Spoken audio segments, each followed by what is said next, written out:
be part of this very important event, which is the post-GI activity. Because we all know that in the month of February, the state was recognized and awarded GI for India, and since then there has been a lot of highlighting of this aspect, right from the level of the Honorable Prime Minister. In fact, Honorable Prime Minister had mentioned it in his Mann Ki Baat, which was broadcast sometime in June, and prior to that he had also written a letter to our Chief Minister where he mentioned and also appreciated the Rindia fabric for being hand-woven, hand-spun, ethically sourced, organically produced, naturally dyed, and women-driven. Qualities which are a very important aspect of India's sunrise sector, which is the textiles. Coming to Meghalaya, up till a few years ago, sericulture and weaving was a very local village-based activity, and it was almost at the on the verge of I should say dying out. But through concerted efforts by various stakeholders, including the government, various departments, and the people at the grassroots level, there has been an upsurge in the in the whole journey that Rindia has undertaken. And recognizing this from Department of Textiles, one very game-changing development was the declaration of Umden Diwan as the first Eri Silk village way back in 2021, where through an official gazette, the various activities of the Umden Diwan cluster was recognized, and the state and that village was recognized as the first Eri Silk village. So since then that journey started, and there was a thought in the minds of the department that we should seek to apply for GI, but we encountered problems because we did not have a registered user group yet.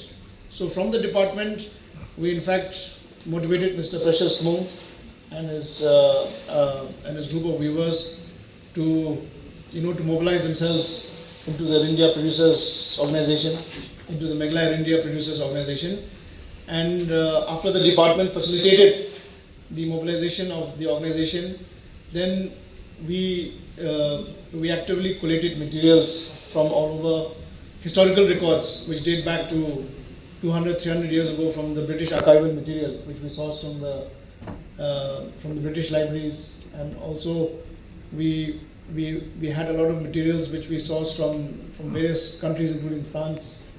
In fact, there was an image, there was a sketch of the daughter of the Raja of Cherrapunji, dressed in in an Eri Jensen, the two-piece dress that we have. So that appeared in a sketch in a French magazine 200 years ago.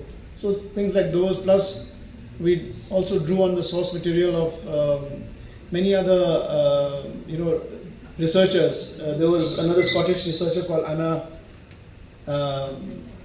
who had done a lot of research work on the Khasi textiles, on the Rindia, and the work in Ribhoi, which was published in the University of, in the Royal College from London, and then also it got featured in the Journal of the Oxford, textiles. So all these materials we collated, apart from the production, right from farm to fiber, fiber to fabric, fabric to fashion, the entire value chain was documented, and we also engaged heavily with stakeholders, with the people from the field, and we were called for a GI hearing in Calcutta in the month of November 2024, and there we were able to place and we were able to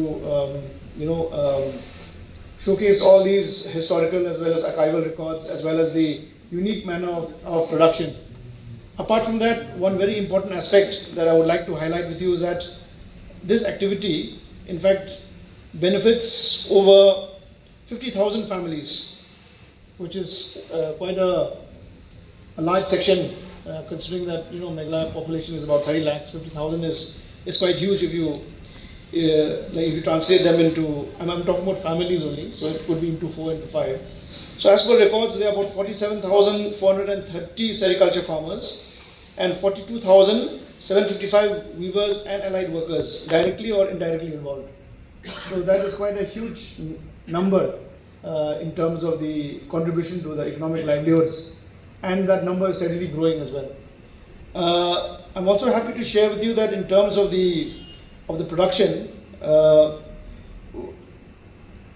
in fact, in terms of eri, the state produces about 14,000 metric tons of eri cocoon, and even during the COVID period, which was a lull period, in fact, it is quite surprising and quite pleasantly surprising rather that the production numbers grew during that that COVID period as well. So it shows that the work never really stopped. It kept on growing.